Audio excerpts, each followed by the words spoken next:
N'état de plus ardent, viens, n'état de plus dans ton cœur, viens, tel que tu es ardent, viens.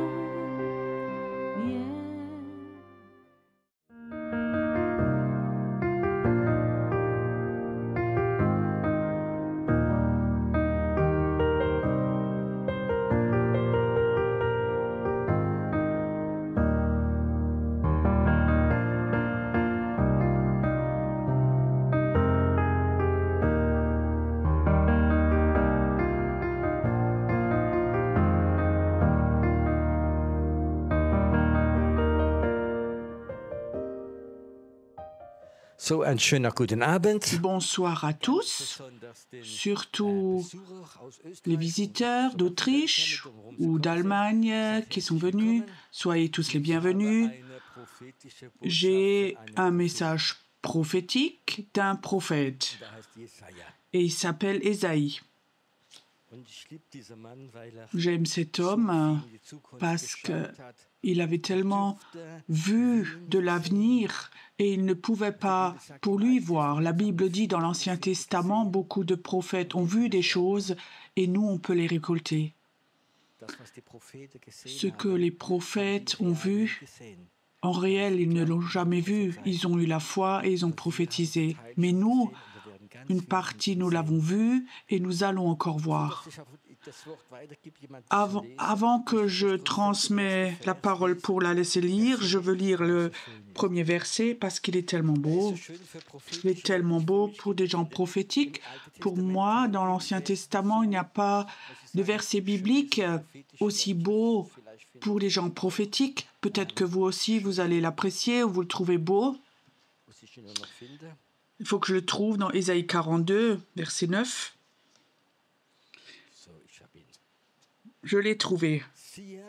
Voici, les premières choses se sont accomplies et je vous en annonce de nouvelles. Avant qu'elles arrivent, je vous les prédis. C'est beau, ça. C'est une promesse de Dieu. C'est une promesse que Dieu a dit beaucoup de choses, qu'elles se sont accomplies, et ce qui va venir, il va nous les dire avant qu'elles éclorent. Écoutons tout cela. Je sais que beaucoup de chrétiens disent « moi, la Bible me suffit, ce que je vois, c'est OK », mais d'autres personnes savent que Dieu prévoit quelque chose, a prévu quelque chose pour les années qui viennent. Est-ce que certains d'entre vous peuvent dire oui ? Ils savent, il y a quelque chose qui va venir. Dieu a prévu quelque chose et la Bible dit, et pour moi c'est un verset très fort, « Je suis obligé, dit Dieu, à mes prophètes et à mes apôtres, à mes serviteurs, de leur dire l'avenir. Dieu ne fait pas de plan avant qu'il ait dit ça aux personnes, à son peuple. » J'étais quelque part à une conférence, je ne prêchais pas là-bas. Un homme était là, il n'était pas très enthousiaste, c'était un juif. Et il disait, pourquoi Dieu ne nous a pas prévenus qu'en Allemagne, cette grande persécution de la Shoah allait arriver? Pourquoi Dieu n'a pas dit que 6 millions de Juifs sont morts en camp de concentration? Pourquoi Dieu? Alors un ancien, un homme assez âgé, il avait même les documents avec lui, s'est levé et il disait de 34 à 36, un rabbin a traversé toute l'Allemagne, presque chaque semaine dans une autre ville. Il a dit, il est temps que vous partiez, que vous quittiez le pays, parce qu'il y a une grande persécution, un grand jugement. Partez de ce pays. La majorité des Juifs ont rejeté la parole. Ils ont dit, mais on est aussi des Allemands. C'était dans la Première Guerre mondiale. Nous étions là, nous avons nos magasins, nos affaires, notre argent, nos enfants, et ils ne sont pas allés. Plusieurs milliers sont partis, mais les autres sont restés, la majorité, et Dieu les avait prévenus. C'était des plans négatifs. Dieu peut nous prévenir et nous les dire. Je crois que ce soir, Dieu veut nous montrer certaines choses de l'avenir. Je dis toujours, ce que moi je prêche, éprouve-le.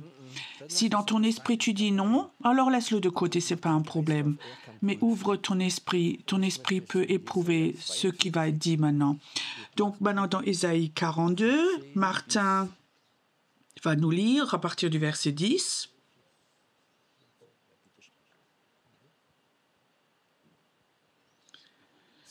Chantez à l'Éternel un cantique nouveau. Chantez ses louanges aux extrémités de la terre, vous qui voguez sur la mer et vous qui la peuplez, îles et habitants des îles. Que le désert et ses villes élèvent la voix, que les villages occupés par Kédar élèvent la voix, que les habitants des rochers tressaillent d'allégresse, que du sommet des montagnes retentissent des cris de joie, qu'on rende gloire à l'Éternel, et que les îles publient ses louanges. L'Éternel s'avance comme un héros, il excite son ardeur comme un homme de guerre. Il élève la voix, il jette des cris, il manifeste sa force contre ses ennemis. Je sais cette image du Seigneur, de Jésus, comme un guerrier. Pour beaucoup de personnes, certaines aiment leur crucifix avec le petit Jésus dans la crèche, mais beaucoup ne savent pas que Jésus peut être un héros de guerre, un guerrier. Une fois, j'ai entendu dans le monde invisible ce cri de guerre pour son Église, pour son enfant, pour la récolte. Et parfois, j'aimerais bien qu'on entende ce cri, ce combat qui est dans le monde invisible, qui a déjà commencé, où le Seigneur se lève et lui il va amener son réveil et aucune puissance démoniaque, aucun démon ne pourra s'y opposer. Amen. Même pas le péché du monde peut empêcher cela. Et alors il dit encore quelque chose, le prophète, chantez, louez, jubilez, un cri de victoire. Le prophète dit, avant que le Seigneur se lève comme un grand guerrier, il est important que le peuple chante à l'Éternel un chanté nouveau. Je crois que c'est tellement important que dans notre vie, nous faisions plus de louanges, dans le désert, partout, et aller sur les monts, sur les montagnes, et jubiler, crier, jubiler, louez-le. Certains, cette semaine, l'ont fait. Là en haut, sur la montagne, vous avez prié, vous avez crié sur les montagnes, et je crois que c'est quelque chose de très important parce que les puissances démoniaques habitent partout, dans toutes les régions. Et je crois ce que Dieu cet après-midi a mis sur mon cœur, un signe que le réveil va venir, la louange, l'adoration va être un cri de victoire. Je sais qu'on parle de réveil, beaucoup disent oui c'est juste, le réveil a à voir avec la prière, il dit aussi avec la gloire, la repentance, avec le jeûne, beaucoup de choses. Tout ça, c'est OK, c'est juste, il n'y a pas de problème, je ne suis pas contre. Mais le réveil a aussi à voir avec la louange, avec le cri de victoire, avec jubilé, avec une totale liberté. Amen. Ne me comprenez pas mal maintenant. Certains pasteurs m'ont dit, le but de mon Église, c'est que notre louange soit aussi bonne que celle du monde. Oui, OK. Peut-être qu'on peut avoir de bons musiciens comme le monde, des haut-parleurs, tout est OK. Mais ce n'est pas mon but. Mon but, c'est que les gens louent de tout leur cœur. Et là, il y a une différence. Si les gens adorent de tout leur cœur, c'est différent qu'une super musique, super musicien, on fait du soaking et des choses comme ça, mais il n'y a rien marqué dans la Bible de faire du soaking que Dieu revient. Mais je crois qu'il y a un temps qui va venir où notre louange va être une arme dans le monde invisible. Amen. Et je crois qu'on veut de nouveau ce louange, l'adoration, on veut l'avoir comme une arme dans le combat. On va à des endroits, on va libérer avec la louange. Je crois que ça a une grande action dans le monde invisible. Il y a 30 ans, À peu près, parfois j'oublie quand c'était exactement. Il m'avait dit, je dois aller à Zinsheim fonder une église. Nous avions reçu une salle dans un endroit qui était plus occulte qu'autre chose. Alors j'ai dit, Dieu, comment est-ce que tu veux que nous rentrons dans la ville? Tu sais, tout est contre nous et Dieu m'a mis sur le cœur, va là-bas. Et pendant une année, chaque année, tous les semaines, le samedi soir, ne prêchez pas, faites que de la louange. Nous, on a fait ça et on appelait ça Josaphat. Je ne sais pas si quelqu'un était avec de ce temps-là. On a fait des soirées Josaphat. Pourquoi Josaphat? C'était un roi de Dieu, et il fallait qu'il aille dans la guerre. Il avait peur parce que les Philistins, c'était une armée si forte, et Dieu a dit, tu sais, si les arbres bougent en haut et vous allez dans la guerre, vous combattez, vous faites rien d'autre que de la louange. Maintenant, tu peux imaginer, tu fais la guerre contre la Russie et l'Ukraine, les uns ont des tanks et les autres commencent à faire de la louange avec une guitare. Ça n'a pas de sens. Non, ça n'a pas de sens. Mais Josaphat a été confiant et l'a fait. Et Dieu a anéanti l'ennemi. Ils n'ont perdu aucun homme. Ça avait une influence dans le monde invisible, la louange. Les anges sont descendus, ont combattu les puissances démoniaques. Ils n'ont pas tiré une seule arme. La louange, l'adoration l'a fait tout seul. Je peux te dire, on peut avoir autant de démons ici, un rassemblement de démons ici. Quand nous faisons la louange, l'adoration, ils n'ont aucune chance parce que les anges de Dieu vont venir, pas chanter de beaux chants pour qu'on sente bien, mais notre Dieu, adorer notre Dieu. Amen. Ça, c'est la louange, l'adoration. Et je souhaite de nouveau, comment je peux dire cela? Pour moi, la louange, l'adoration, les musiciens, l'instrument, c'est pas le plus important, mais ceux qui chantent. Loué soit Dieu pour des leaders de louange qui sont loin. Mais imagine si tu es un leader de louange qui n'est pas baptisé du Saint-Esprit, pas né de nouveau et tout. Mais c'est un super musicien, mais il peut faire une bonne atmosphère, ça je le crois, mais il ne peut pas déchirer le ciel. Là, il y a une différence. Et on n'a pas besoin de 50 instruments, d'après moi, une machine pour la fumée, et ceci, cela, et plein de techniques. Certaines personnes me comprennent. Si quelqu'un n'est pas content parce qu'il y a cette semaine pas une machine à fumer, dites-le à Gisela. Tu sais, nous n'avons pas besoin d'effets techniques, mais on a besoin du Saint-Esprit et tu sais où il habite en toi. Toi, tu es le temple du Saint-Esprit. Et si tu commences à adorer Dieu, à chanter, il y a quelque chose qui sort de toi. Et ça ne reste pas seulement là, ici, mais ça va dans le monde invisible. Et je te dis, le diable hait cela. Il hait quand les enfants de Dieu jubilent, poussent des cris de joie vers leur Dieu. Je me rappelle encore dans une église, il y avait un frère très charismatique devant, il y avait des frères, ils n'étaient pas tellement charismatiques. Et le frère derrière, il commençait à jubiler et à se réjouir, et les deux autres devant se retournent et disent « Mais tu es fou, toi ?» Un cher frère charismatique que vous connaissez peut-être tous. Il est devenu plus vieux, il a déménagé. Il n'y avait pas d'église charismatique, c'était une autre église évangélique. Il y a aussi différents genres. Il avait 70 ans et à la fin du culte, ils ont chanté un dernier chant « Grand Dieu, nous te bénissons ». Ça l'avait tellement touché qu'il était debout, il a élevé les mains. Et un ancien lui dit, il lui descend les mains et dit « Pas chez nous ». Des choses comme ça existe. Ça, c'est charismatique, ça ne se fait pas. Tout ce que font les personnes. Quand j'étais tout nouveau, quand je me suis converti, que j'étais dans une petite église charismatique, qu'ils ont adoré, j'ai jamais vu comme les gens sont debout et ils adorent Dieu. J'avais jamais vu ça. Quand ils chantent, ils ferment les yeux et ils adorent leur Dieu. J'avais jamais vu, je les regardais J'étais humain et j'étais choquée, mais je sentais et je savais, il y a quelque chose qui vient, il y a quelque chose qui est là, il y a quelque chose qui est vraiment là. Tout de même, il, il m'a fallu 3 semaines pour que j'élève mes mains parce que j'étais complètement bloquée. Après 3 semaines, j'ai un peu levé juste mes mains. J'ai dit, OK, regarde voir ce que je peux faire déjà. Et après 6 semaines, oui, je pouvais élever mes bras. C'était tellement libérateur. J'ai aussi vécu dans cette église-là, quand j'étais tout nouveau. Et j'ai levé mes mains. Derrière, il y avait un homme plus âgé. Il me regardait. Détends-toi.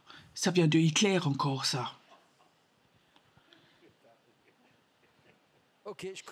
OK, je sors du thème, je reviens.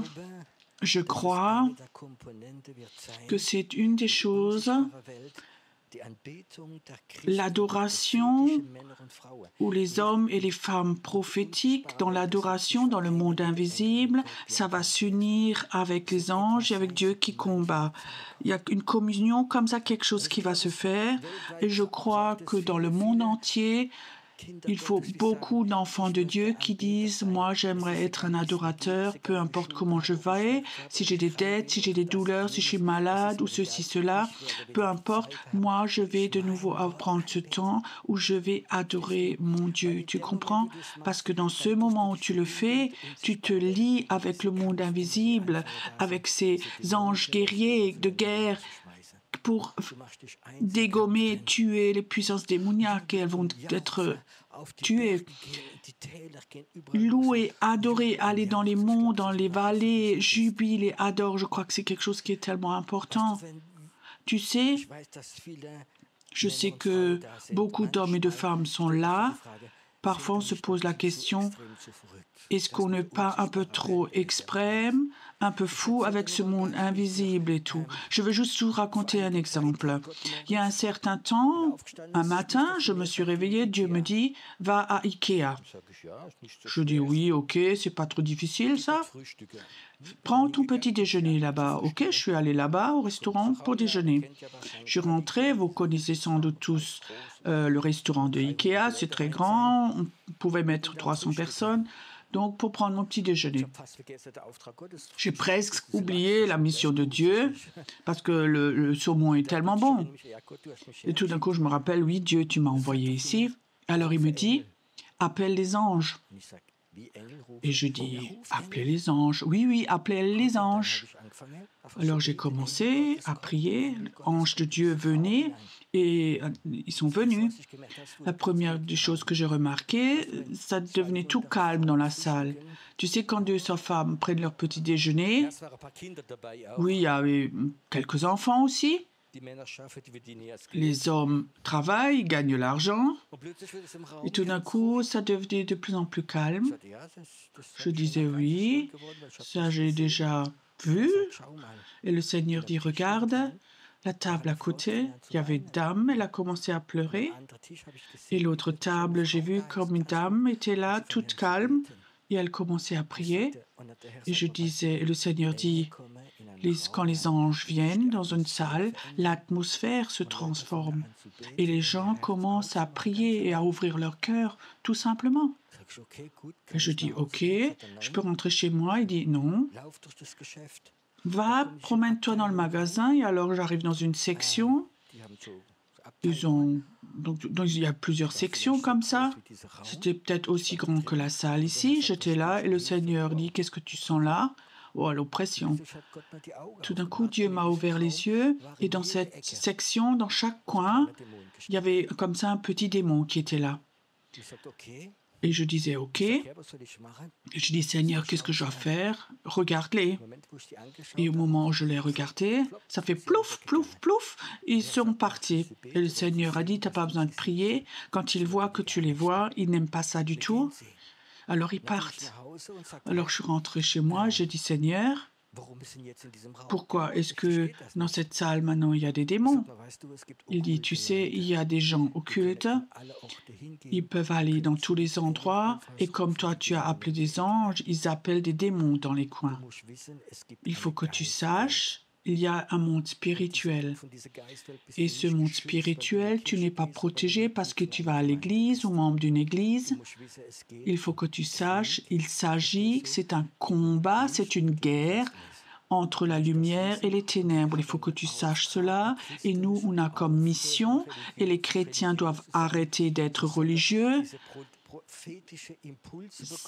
et d'avoir ces impulsions prophétiques et de les faire.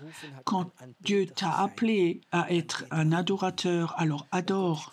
Si Dieu t'appelle à apprendre à faire de la musique pour l'adoration, fais-le. Si tu as un groupe de prière, arrête toute l'année d'être dans ton salon, de faire du café-gâteau, mais sortez et allez à des endroits que Dieu vous montre. Fêtez la Sainte Seine, emmenez vos chauffards et là-bas faites la louange et jubilez et criez. Vous allez voir comme vous allez faire un chaos dans le monde invisible. Les démons vont apprendre à vous connaître s'ils ne vous connaissent pas. Tu sais pourquoi? La louange, l'adoration, c'est une attaque dans le monde démoniaque. Pourquoi? Le diable n'a qu'une idée. Il veut être adoré, c'est juste. Le diable voulait toujours, il est jaloux des humains et il veut être adoré.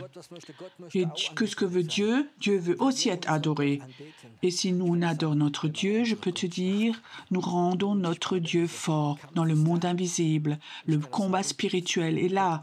Et je peux te dire, arrêtez d'être devant le mur de lamentation, d'être de mieux en mieux dans votre monde religieux, mais commencez à adorer. Et je peux te dire, une grande partie des péchés, tu ne penseras même plus. Si le soir tu es quelque part, tu as adoré 2 heures, tu n'as plus envie de rentrer chez toi et de regarder des films sales à la télé, c'est juste. Mais de dire tu n'as pas le droit à ça, pas le droit à ça, c'est difficile. Mais quand tu es dans la présence de Dieu régulièrement, tu libères quelque chose. Et là, il est écrit, nous devons jubiler, crier, adorer, chanter des nouveaux chants. Et alors le Seigneur va se lever comme un guerrier, comme un homme de guerre, il va se combattre. Je crois que nous, parfois, en tant que chrétiens, nous avons trop combattu. Tu sais, j'ai appris, quand je vois des puissances démoniaques ou des démons, je ne le chasse pas juste comme ça. Alors je demande d'abord, Seigneur, qu'est-ce qu'il fait là?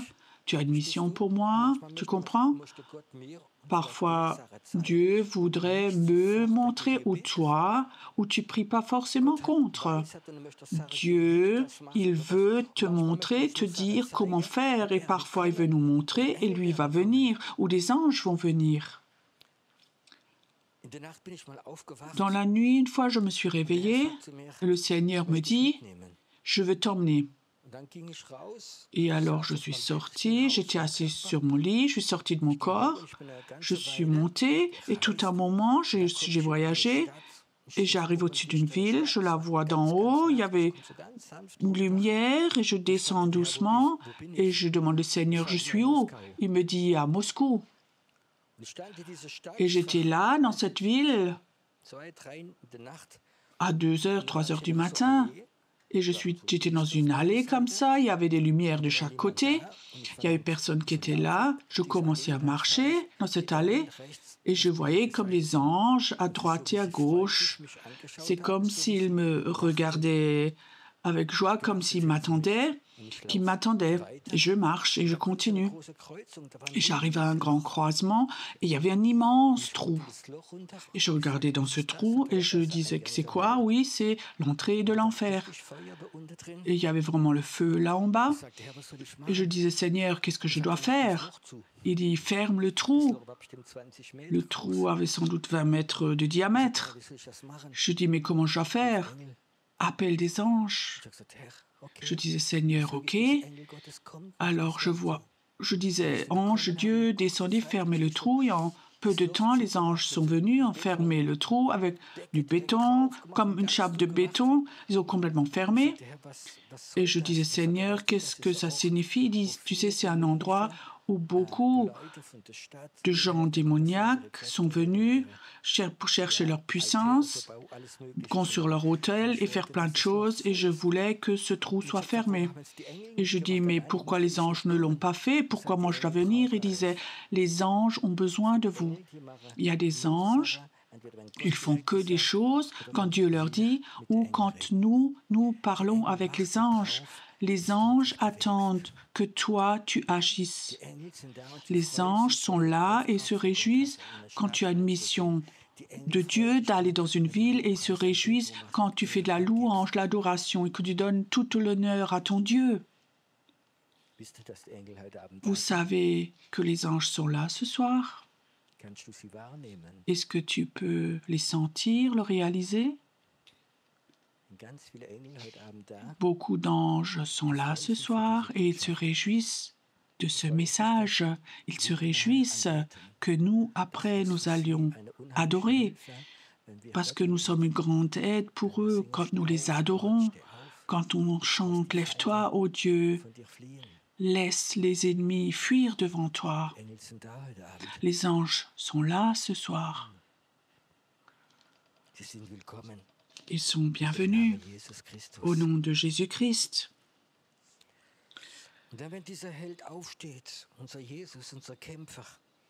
Et quand ce Sauveur se lève, je changerai devant eux les ténèbres en lumière et les endroits tortueux en plaine. Voilà ce que je ferai, je ne les abandonnerai point.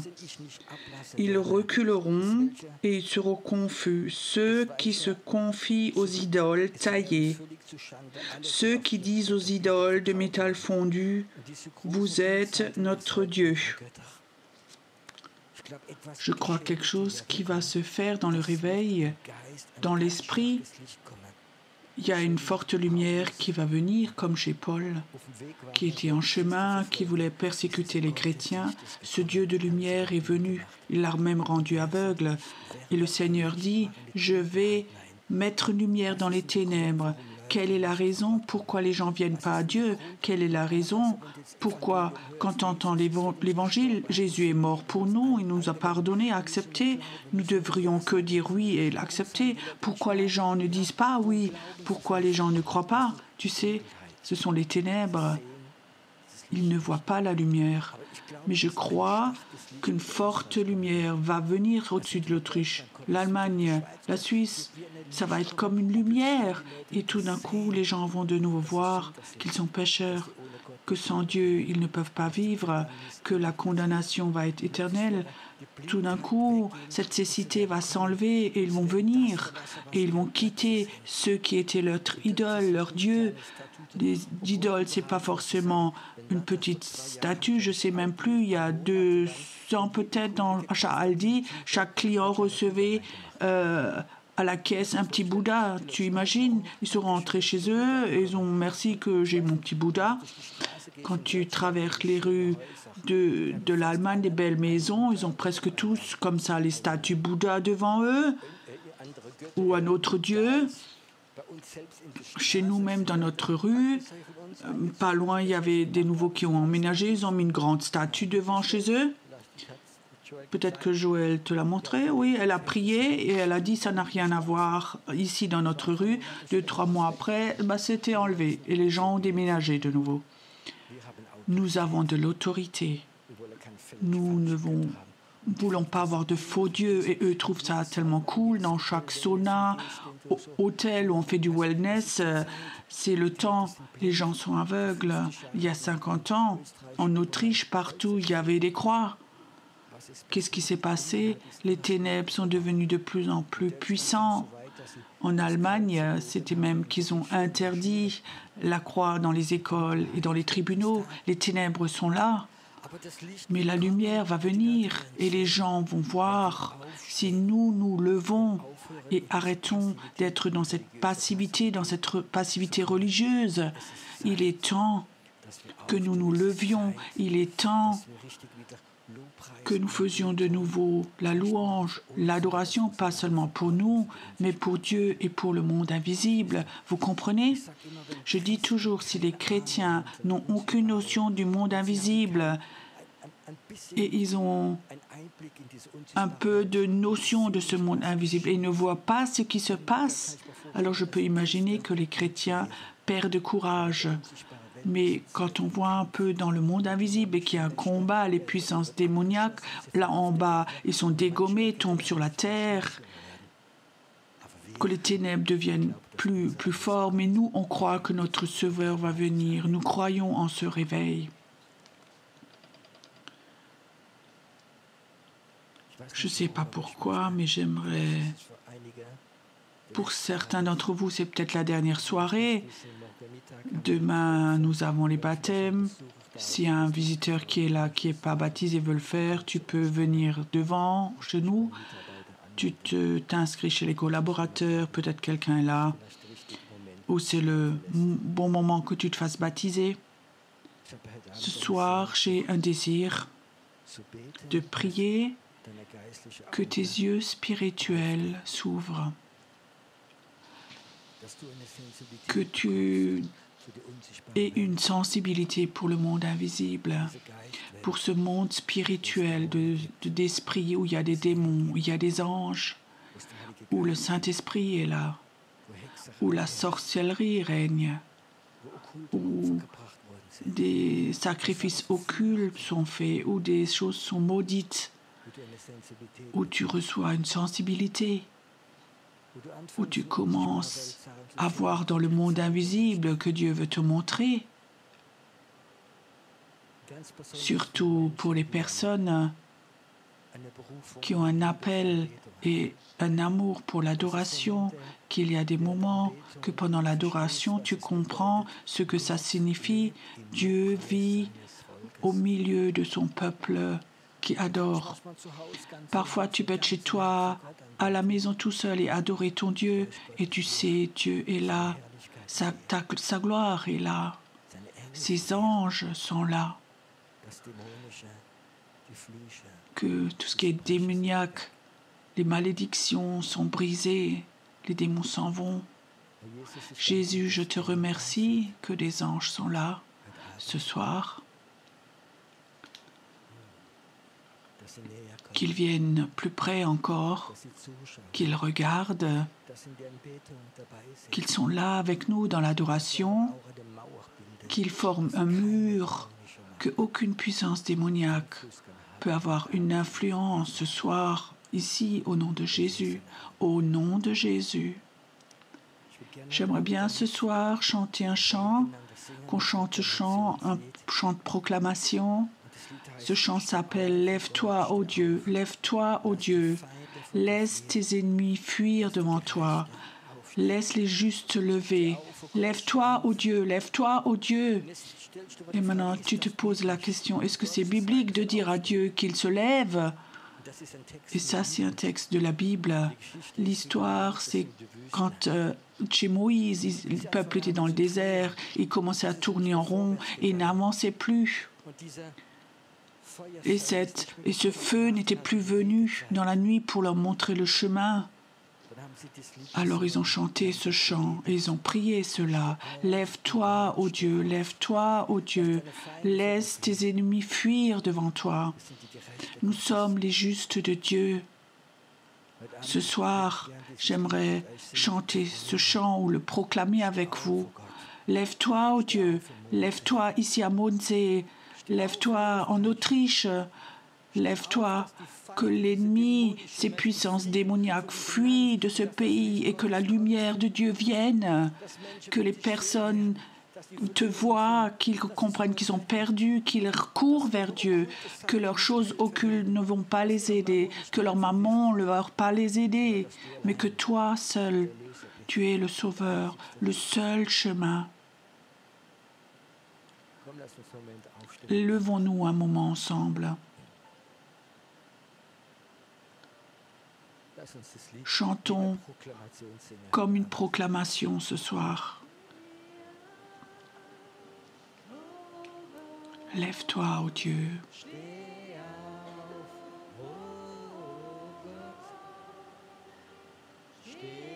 Lève-toi, ô Dieu.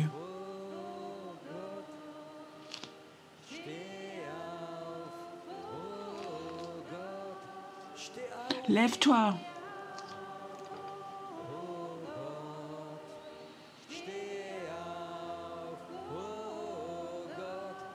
Lève-toi.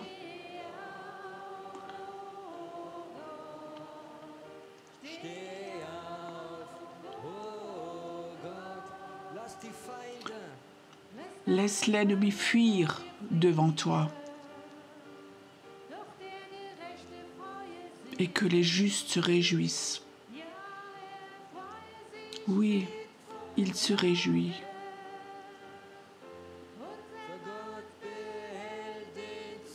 Notre Seigneur a la victoire.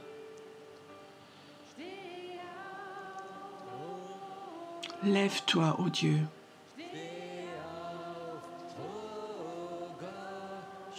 Lève-toi.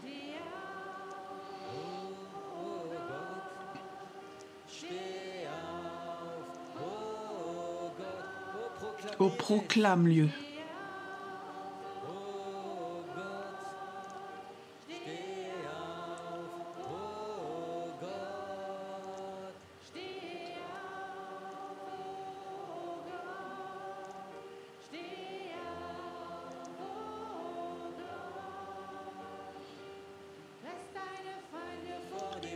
Laisse tes ennemis fuir devant toi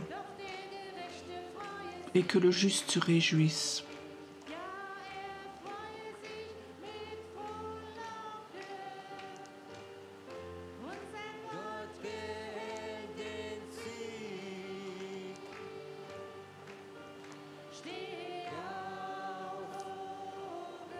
Lève-toi, ô Dieu. Lève-toi, ô Dieu. Lève-toi, ô Dieu. Oui, lève-toi.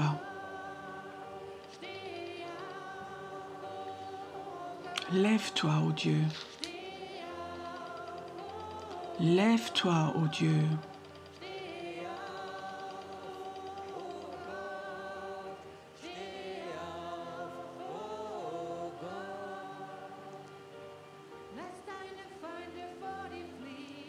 Laisse tes ennemis fuir devant toi. Que le juste se réjouisse.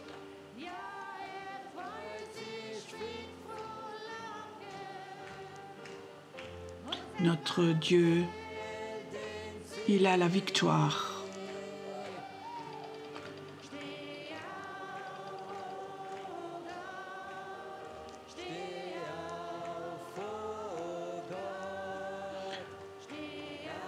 Lève-toi, ô Dieu. Lève-toi, ô Dieu. Oui, lève-toi.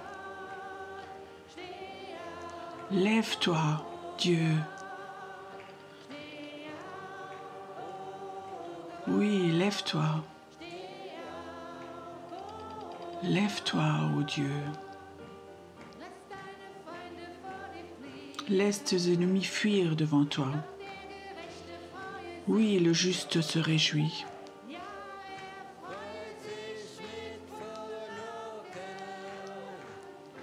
Notre Dieu règne et il a la victoire.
Lève-toi, ô Dieu.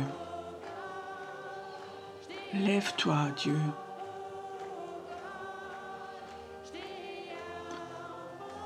Lève-toi, Dieu.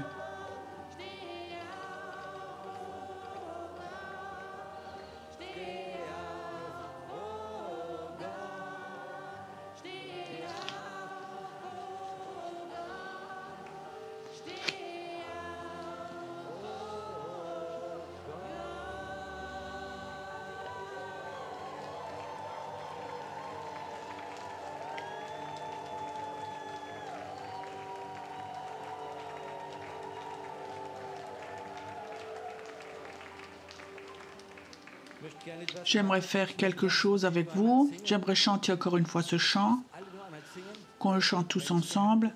Et quand je lève la main, j'aimerais que les hommes jubilent. C'est tellement fort que les femmes reçoivent peur. Ok? Lève-toi, ô Dieu.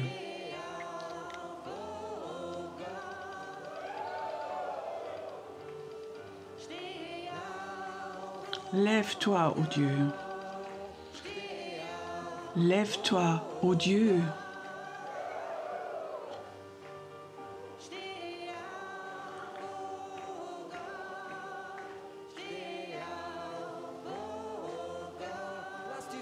Laisse les ennemis fuir devant toi. Que le juste réjouisse.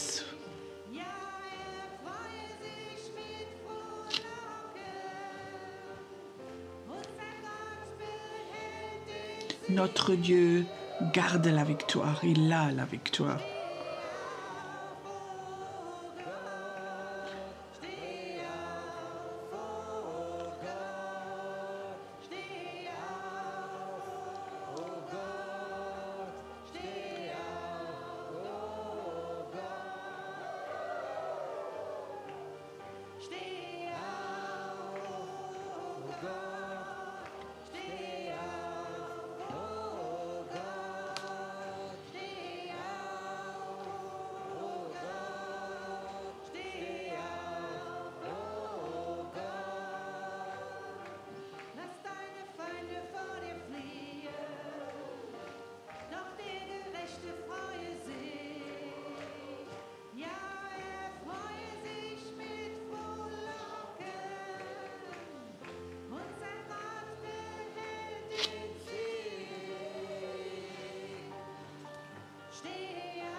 Lève-toi, ô Dieu. Lève-toi, ô Dieu. Lève-toi, ô Dieu.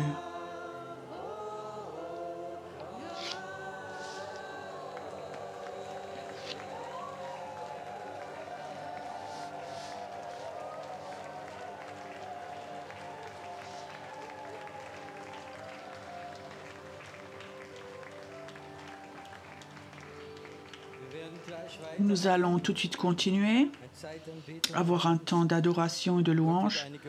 Dieu va toucher certains d'entre vous, mais j'aimerais courtement encore vous raconter. Il y a plusieurs années, Dieu m'avait donné comme mission, au milieu de la ville de Mannheim, de construire une tente et d'évangéliser. Et les satanistes nous ont amené le message, si je fais cela, ils vont me tuer. Je crois que c'était le deuxième soir où nous étions là-bas. Nous avions fait la louange. Et au deuxième chant, je remarquais ça ne va pas, c'est fermé. Et toute la place là-bas, il y avait autour 20-30 voitures autour de la place. Et il y avait dans chaque voiture 4 hommes en noir qui priaient. C'était des satanistes de partout qui étaient venus parce qu'ils ne voulaient pas cela.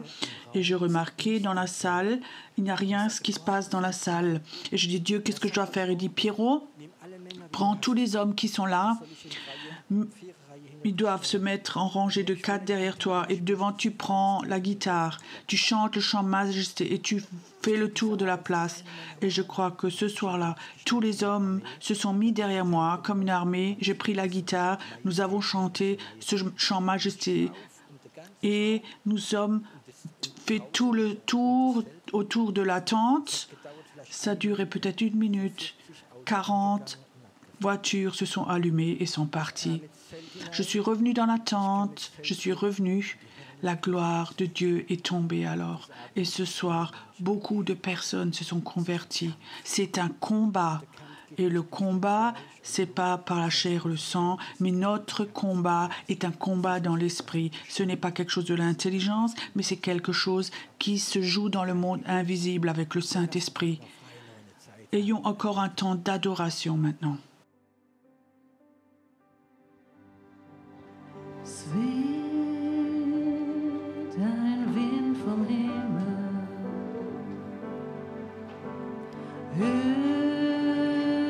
über unser Land, ein sanfter Duft des Lebens strömt auf uns herab.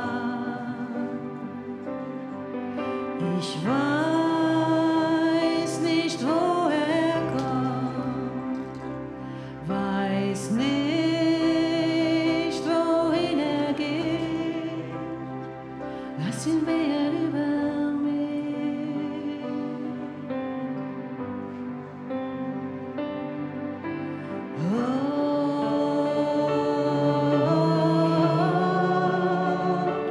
Wind Gottes, komm und wehe über mich.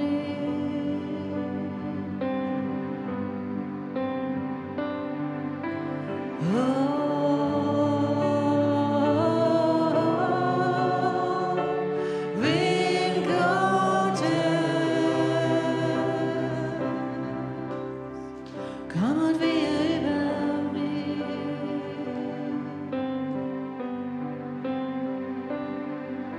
Es weht ein Wind vom Himmel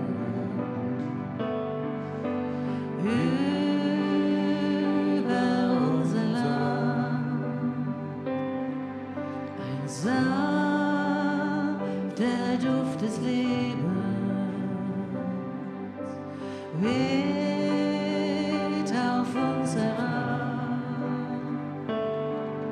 Ich weiß nicht, wo er kommt, weiß nicht, wohin er geht. Lass ihn wehen über mich.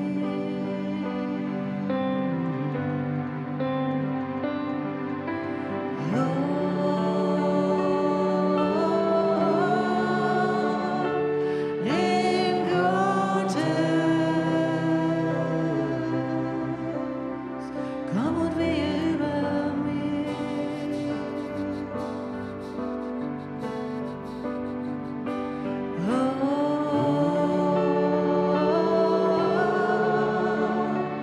Wind Gottes, komm und wehe über mich.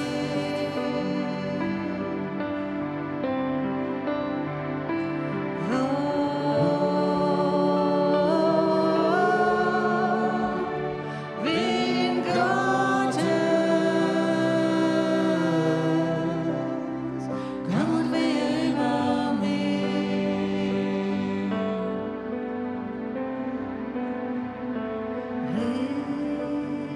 Regen fällt vom Himmel,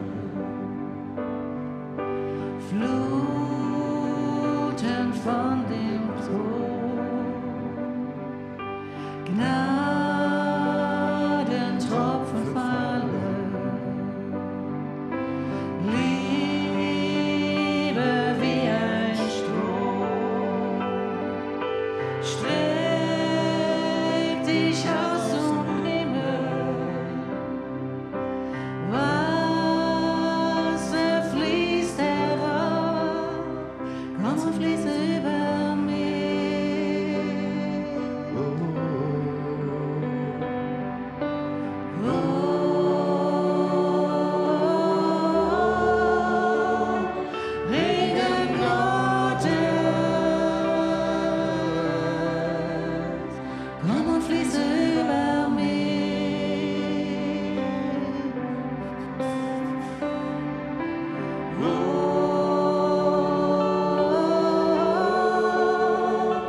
Regen Gottes,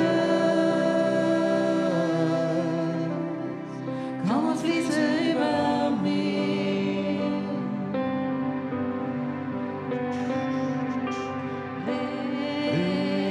Regen fällt vom Himmel,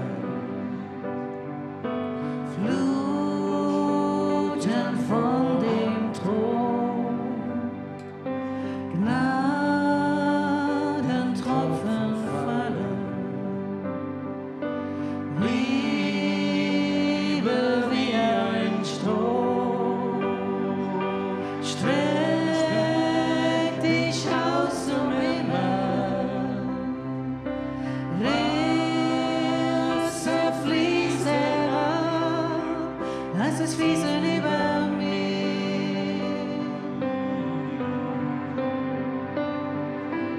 Oh,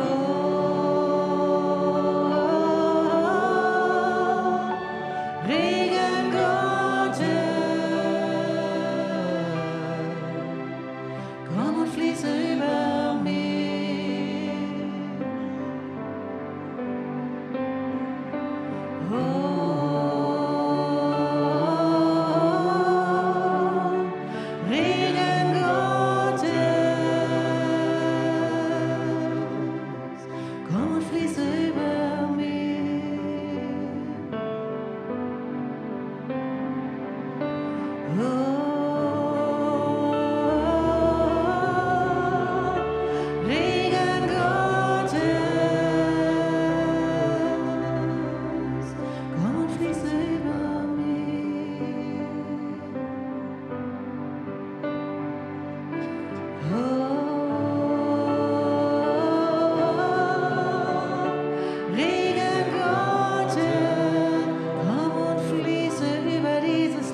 setzen es in Brand.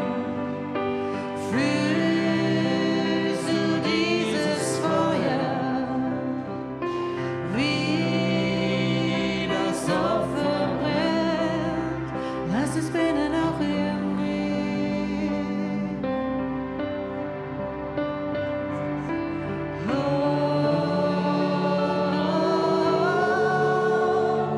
Feuer Gottes, komm und brenne auch in Österreich.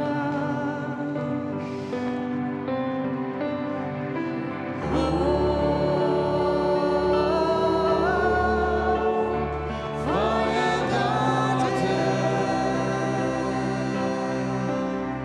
komm und brenne auch in Österreich.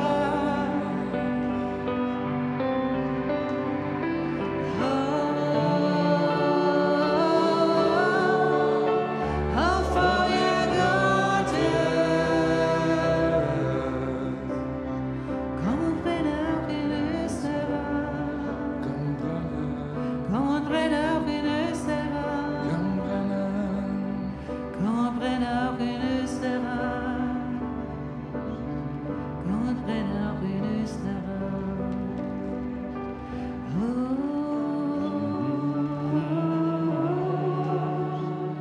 Feuer Gottes,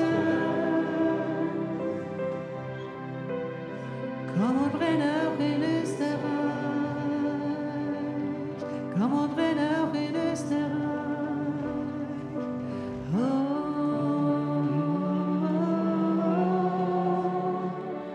Feuer Gottes, komm und brenne auch in Österreich. Entzünde dieses Land, entzünde dieses Land, entzünde dieses Land.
Das Höchste meines Lebens ist dich kennen, Herr.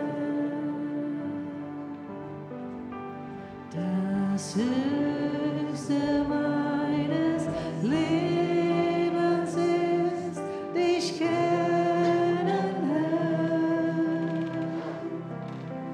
Dich kennen mehr und mehr. Dich kennen mehr und mehr. Das Höchste meines Lebens ist dich kennen, Herr. Das Höchste meines Lebens ist dich kennen, Herr. Das Höchste meines Lebens ist dich kennen, Herr. Dich kennen mehr und mehr. Dich kennen mehr und mehr. Das Höchste meines Lebens ist dich kennen, das Höchste meines Lebens ist. Oh, dich lieben, Herr. Das Höchste meines Lebens ist, dich lieben, Herr. Dich lieben mehr und mehr. Dich lieben mehr und mehr. Das Höchste meines Lebens ist, dich lieben, Herr. Dich lieben mehr und mehr. Dich lieben mehr und mehr. Das Höchste meines Lebens ist, dich lieben, Herr. Dich lieben mehr und mehr. Dich lieben mehr und mehr. Das Höchste meines Lebens ist, dich lieben, Herr. Das Höchste meines Lebens ist, dir dienen, Herr. Das Höchste meines Lebens ist, dir dienen, Herr. Dir dienen mehr und mehr. Dir dienen mehr und mehr. Das Höchste meines Lebens ist, dir dienen, Herr. Dir dienen mehr. Dir dienen mehr und mehr. Das Höchste meines Lebens ist, dir dienen, Herr. Dir dienen mehr und mehr. Dir dienen mehr und mehr. Das Höchste meines Lebens ist, dir dienen, Herr.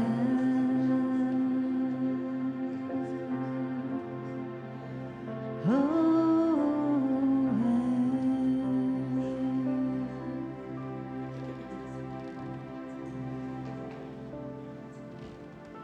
Ehre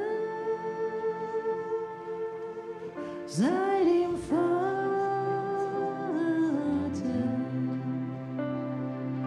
Ehre sei dem Sohn, Ehre sei dem Heiligen Geist, sei der in uns wohnt. Ehre sei dem Vater, Ehre sei dem Sohn, Ehre sei dem Heiligen Geist, sei der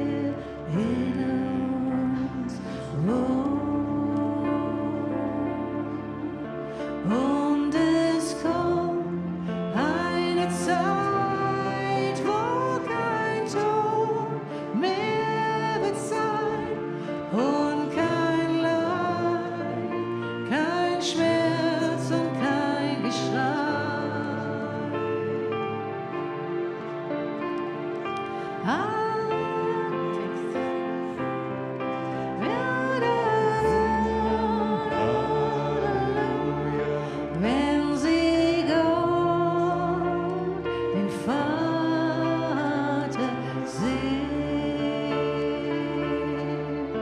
Und es kommt eine Zeit, wo kein Tod mehr wird sein und kein Leid, kein Schmerz und kein Geschrei. Gott wird bei uns wohnen und wir werden sein Volk sein. Gott wird bei uns wohnen und wir werden sein Volk sein. Und Gott selbst, Gott wird bei uns sein. Und er selbst, Gott wird bei uns sein. Ehre sei dem Vater, Ehre sei dem Sohn, Ehre sei dem Heiligen Geist, sei der in uns wohnt. Und es kommt eine Zeit, wo kein Tod mehr wird sein und kein Leid, kein Schmerz und kein Geschrei. Gott wird bei uns wohnen und wir werden sein Volk sein. Gott wird bei uns wohnen und wir werden sein Volk sein. Gott wird bei uns wohnen und wir werden sein Volk sein. Und er selbst, Gott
God